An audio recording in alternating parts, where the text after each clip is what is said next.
სალამი, დღეს უნდა ჩაგიწეროთ ვიდეო თუ როგორ შეიყვანოთ პირადი ნომერი.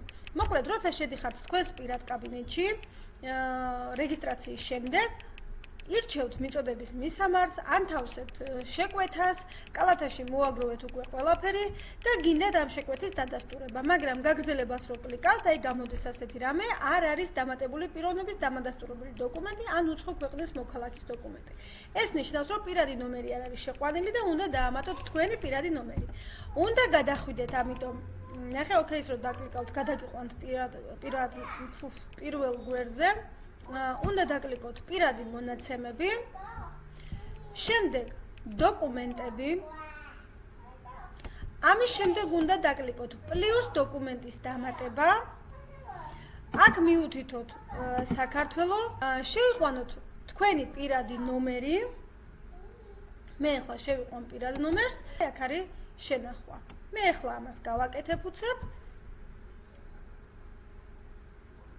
ამას მხოლოდ ერთჯერადაც მოგთხოვთ და სხვა დროს უკვე აღარ დაგჭირდებათ პირადი ნომრის შეყვანა. ერთხელ რომ შეიყვანთ, უკვე საკმარისია და ამის შემდეგ ჩვეულებრივად დაგადასტურებინებთ შეკვეთას. აი, თქვენი შეკვეთა ახლა გამოვა რომ წარმატებით დადასტურდა და შეკვეთაც გაგზავნილია.